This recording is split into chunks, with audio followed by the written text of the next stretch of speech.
In 2002, a threat began to emerge in Detroit, Michigan. It took 5 years for people to notice the invasive species moved east, where it was first discovered in Cranberry Township.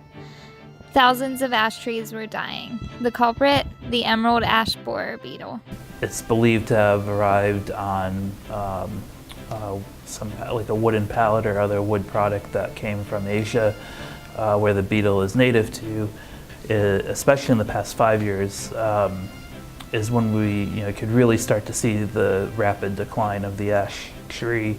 Tiny little insect, tiny little beetle, but did a lot of damage. And when foresters would go out and start ripping off bark from trees that were infested, it was like thousands of insects and tunnels all throughout there. She'll lay many eggs into this tree, and those eggs hatch, and they're very tiny larvae. This is a beetle, so all beetle hatch out as larvae. If you think of grubs that are in your yard, those grubs are eventually going to turn into some kind of beetle. And so the little tiny grubs or the larvae hatch, and they start to chew their way into the tree.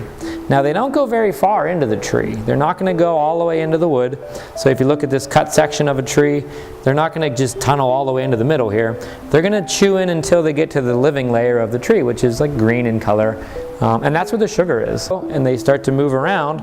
They're basically cutting off the food supply for the tree. That living layer that's just under the bark is what moves the food up and down when the leaves make it. And so as they start to squiggle their way through and get larger and larger, and there's more and more of them, they're basically breaking apart that living layer, and now food can't move up and down anymore. And when they come out of the tree, they chew a hole that's the exact size of their body. So, or I guess shape of their body. So right up here we put some pink paint to show you one of the holes, and it's not a round hole, it's actually flattened on one side. And so when we started looking at ash trees and we saw a lot of these holes that looked like the letter D, we knew that that was a warning sign that this pest was in there and coming out. According to a report from Pittsburgh Parks Conservancy, 130 ash trees have been protected with the injection of insecticide through the base of the tree's bark.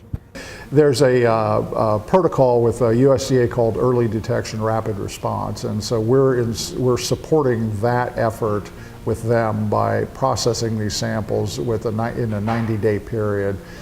We self-imposed a deadline to get the samples done in 90 days and report back to them, so that should pests be found, that they can react to them at that point and see what the situation is. Like I said, most of these are coming through commercial ports, and so some of the trap samples are coming from inside of warehouses, and if a pest is found and it's not, it's reported a year and a half later, whatever goods may have been producing that problem have moved and been on back out into the the commercial system. The emerald ash borer is smooth and shiny green underneath. Looking at an urban forest in North Park in Allegheny County, heard an estimate of about a 20% ash tree makeup of the population in the forest, and so to lose that much, about anywhere from a tenth to a fifth of that forest canopy is pretty significant.